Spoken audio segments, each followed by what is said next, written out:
Akademska četvrt. Lijepo pozdrav, dragi slušatelji, a lijep pozdrav i vama, dragi gledatelji. Dobrodošli u još jednu akademsku četvrt koju tonski ostvaruje Marijana Matulović, a uređuje i vodi Mislav Činić.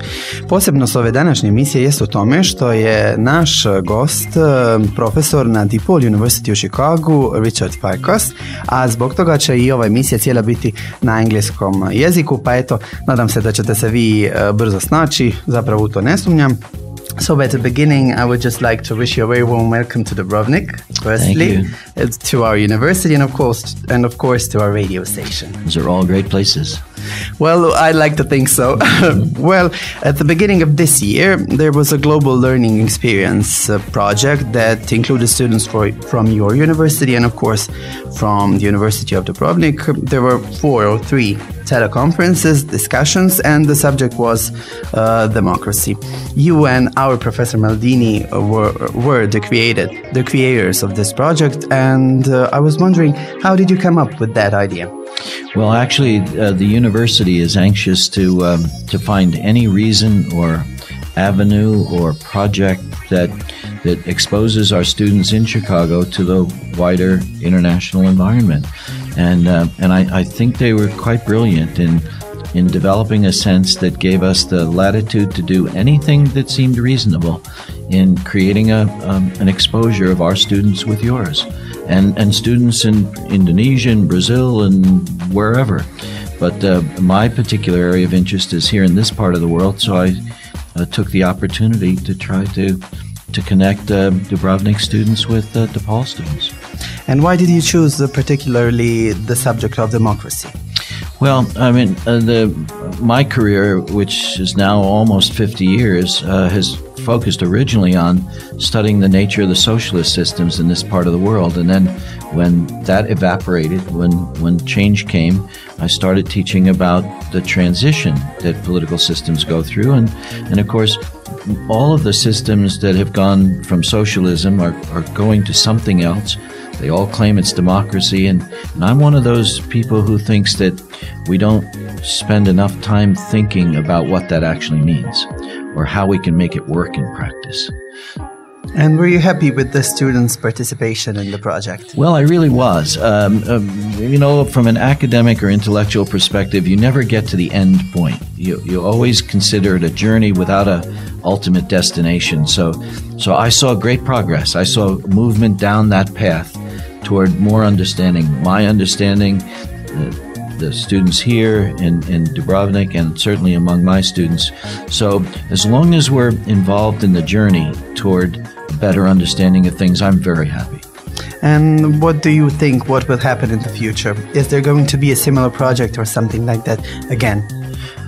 Well, I certainly hope so. I know that in Chicago and at my university, the intent is to grow this into whatever makes sense from the perspective of the students here.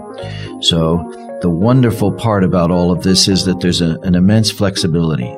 Whatever Dubrovnik students think can be useful and interesting and fun for them, we're going to support. And so there are no limits, there are no models. We get to do just about whatever is likely, again, to keep that intellectual vehicle moving down the road. As we said, the subject was democracy, and we compared the different systems in the US and in Croatia. Would you say that we're more different or similar? Well, that's actually a very tough question because, as an academic, I see us in different stages of development. I think sometimes people expect too much from the transition here in Croatia. This is a very young system. And I think while your generation is at the front edge of relearning what it is to have a relationship between the public and the government, I think there's a fair distance to go. I think it's important people who live in a society like Croatia don't have unreasonable expectations about how quickly this can happen. Now, problems in the United States are different, it seems to me. We've got a system that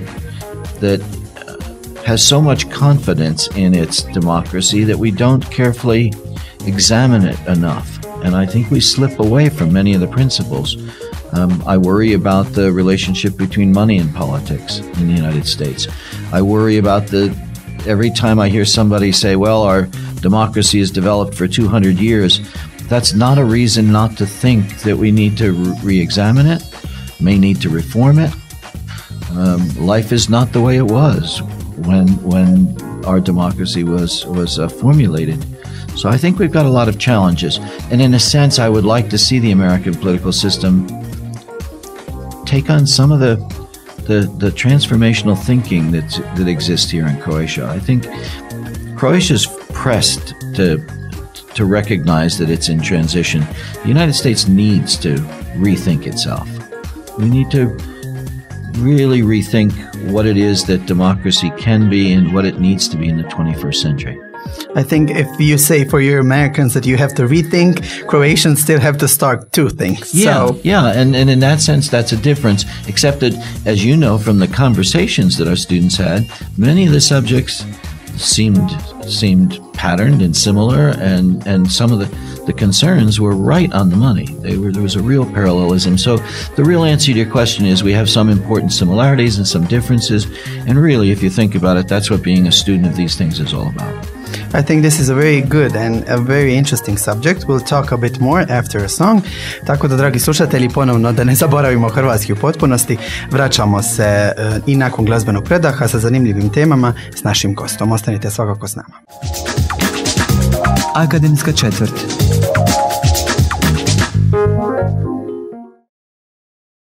Dragi slušatelji i dragi gledatelji, ponovno smo u emisiji Akademska četvrta. S nama je i dalje naš uvaženi gost Richard Farkas, profesor na DePaul Universityju u Chicago. So, Professor, we're continuing our discussion. One of the problems in Croatia is that young people aren't interested enough in politics. Do you think that, for example, the European Union can change that in some way? Well, I actually don't think the European Union can change that, but I think young people here can change that. And I think if the people who shape our ideas, our professors, our family, other influencers of our thinking, would just stop and realize that there's no escaping politics, that the society is shaped by things that government decides to do and things that government decides not to do, and as a result, we are all affected. So if we don't learn to participate more actively, we're actually inviting people to manipulate us. And I think that's true everywhere, and it's a real problem. I think the notion at home is that politics is something that somebody else takes care of. And in actual fact, it couldn't be further from the truth. Our lives are absolutely permeated, just always conditioned by things that government chooses to do. Remember, in essence, what we all care about is whether the government is going to do more for us or more to us. And students, I think, need to think about that. The irony is that worldwide, students are, and this is everywhere in the world, tend to be the least participatory of the various groups in society. And the irony is that they should be the most interested because they're going to be in society the longest. They've got the most vested interest, and yet they seem not to engage. And it always startles me that that's the case. So I think that education is a very important factor when it comes to that. And when we had our discussions at the beginning of this year, you mentioned the term civic education. What does it mean? Yeah, I think it's an umbrella term. I think it means our total experience at being exposed to ideas about politics and our relationship with politics. And so civic education usually makes reference to the process by which young people and children go through a process in which they're hearing about politics without actually actively thinking. So we have to worry about how ideas are shaped in their early form so that when you get to university, you can actively process ideas. And I think I'm a critic of governments in this part of the world for not being more sensitive and supportive to efforts to create civic education in schools that's non-ideological and not partisan, but exposes students to thinking about how it is that there's a relationship always between the governors and the governed. So what can we do to change it? We, the students. What should we do, actually? I think there are great opportunities here, really. I think first, as with anything, you have to decide that you're willing to invest some time and effort into it. And second, I think with the technologies that exist today, with the radio, with the computer, with video games, I think all of those things, students could take those projects and shape them into an effort, a service to the country here, to create the kind of materials that could be used in schools that would give students a platform for continuing to be more sophisticated and engaged and realistic about politics. I have a great quote here by Bono, who says that idealism detached from action is just a dream, and aligned with pragmatism, with rolling up our sleeves and making the world bend a bit, is very exciting. Actually, I used that quote in the last book that I wrote about I know, that's why I'm using Fair enough. Yeah, I mean, I think that's critical. And the reason, not only is the idea accurate, but it's from Bono, a person that young that's people respect. Yeah, and a suggestion from a person who's independently wealthy, a cultural icon, saying, you know what? What's important in the world is for us to get down and do the gritty things that make a difference in people's lives. And I couldn't respect him more for that sort of thing. And he puts his energy and his money where I think it needs to be. And he's among many who articulate the same ideas. Nobody in the world has a greater platform and more energy to reshape society than the young people. I would agree with you. And do you think that young people today are willing to roll up their sleeves and work for a better tomorrow? Yeah, well, I think that's a fundamental question about values. And I think that universities, whether they're state or private or religious-based, have a responsibility to raise this as a possibility for students. I don't think we should dictate to young people what they ought to be doing, but we should make it clear that their energy, if they choose to invest it, will generate results. So I think the answer is simply, in English at least, universities should be encouraging that kind of service. This is such a nice thought to end the show with. Wouldn't you agree?